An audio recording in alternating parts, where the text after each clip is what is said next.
Assalamualaikum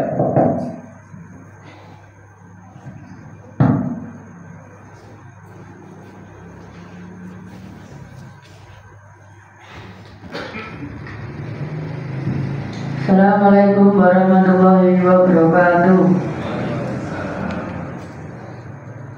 Alhamdulillahirabbil alamin. Wassalatu wassalamu ala asrofil anbiya'i wal mursalin wa ala alihi wa sahbihi ajma'in, amma ba'du. Pertama-tama marilah kita panjatkan puja dan puji syukur kita kehadirat Allah Subhanahu wa taala yang telah memberikan kita kesempatan untuk dapat berkumpul di masjid yang insyaallah dirahmati oleh Allah Subhanahu wa taala.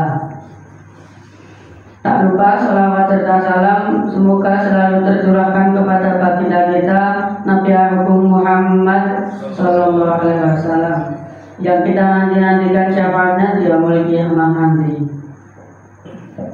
Pada kesempatan kali ini izinkan saya untuk menceritakan keteladanan salah satu sahabat Nabi yang belum pernah bertemu dengan Nabi dengan judul tidak dikenal di bumi tapi terkenal di langit. Di negeri Yaman hiduplah seorang pemuda taat yang miskin. Ia mempunyai seorang ibu yang tua renta, buta dan lumpuh. Dia sangat berbakti pada ibunya tanpa pernah menolak permintaan ibunya.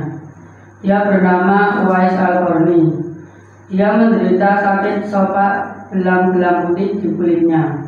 Suatu ketika ibunya memiliki permintaan yang sulit untuk dipenuhi. Ibunya berkata, "Uwais anakku, ibu sudah tua, sakit-sakitan. Mungkin sebentar lagi ibu akan meninggal. Ikhtiarkan ibu untuk berhaji." Mendengar permintaan ibunya, Uwais terdiam. Bagaimana bisa ke Yaman ke Madinah sangatlah jauh, melewati padang tandus. Uwais berdoa meminta pertolongan Allah Subhanahu wa taala. Kemudian ia mempunyai ide, lalu bergegas ke pasar untuk membeli anak domba. Setiap pagi ia menggiring anak domba naik turun bukit tanpa menghiraukan orang yang menganggapnya gila sampai waktunya musim haji tiba. Uwais menggendong ibunya dari Yaman ke Madinah dengan tegak. Mereka menjalankan haji. Setelah sampai di depan Ka'bah, Uwais berdoa, "Ya Allah, ampunilah dosa ibuku." Mendengar doa Uwais, ibunya bertanya, "Bagaimana dengan dosamu?" Uwais menjawab, "Ibu, dengan terampuninya dosa ibu masuk surga. Cukup ridho ibu yang menghantarkanku masuk surga nanti." Itulah keinginan Uwais yang tulus hingga Allah Azza wa Jalla menyembuhkan penyakitnya dan hanya menyisakan penyakitnya di telapak tangan sebesar dirham. Itulah tanda nanti apabila sahabat Nabi Umar bin Khattab dan Ali bin Abi Thalib bertemu. Kecintaan Uwais dengan Rasulullah menimbulkan keinginannya bertemu dengan kekasih Allah. Setelah sampai di rumah, Uwais meminta izin kepada ibunya bahwa ia ingin bertemu dengan Rasulullah. "Ibu, aku sangat rindu kepada Rasulullah.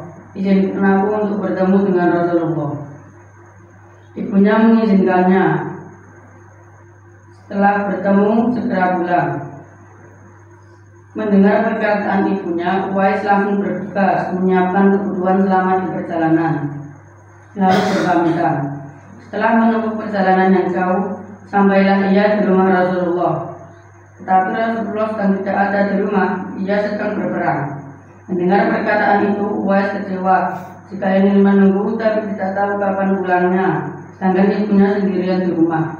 Lalu Uwais pulang ke Yaman. Perang telah usai, Rasulullah pulang. Beliau bercerita kepada Aisyah dan kedua sahabatnya Umar bin Khattab dan Ali bin Abi Thalib tentang Uwais, pemuda yang sangat berbakti kepada ibunya. "Apabila kalian bertemu, maka mintalah istighfar dan doa darinya," kata Rasulullah kepada Umar dan Ali. Akhirnya Umar dan Ali mencari Uwais. Suatu ketika mereka bertemu rombongan pedagang. Salah satu di antaranya adalah Uwais. Lalu Umar dan Ali menemukannya. Mereka berjabat tangan dan ada bercak putih di telapak tangannya. Setelah itu mereka meminta istighfar dan doa untuknya. Uwais menolak karena harusnya ia yang meminta doa karena ia merasa bukan siapa-siapa, sedangkan mereka sahabat Nabi. Karena desaan, Uwais mendoakan mereka, "Cukup ini saja, biarkan saya seperti yang dulu tidak dikenal." Singkat cerita, Uwais meninggal dunia. Banyak hal yang mencengangkan terjadi. Begitu banyak orang yang hadir mengurus pemakamannya. Orang-orang itu adalah penduduk langit yang dikirim oleh Allah Subhanahu wa Ta'ala. Subhanallah, sungguh mulia sosok Uwais ini.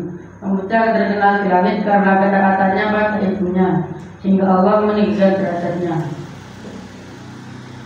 Hikmah yang bisa diambil dari kisah Uwais Al-Qarni adalah: 1.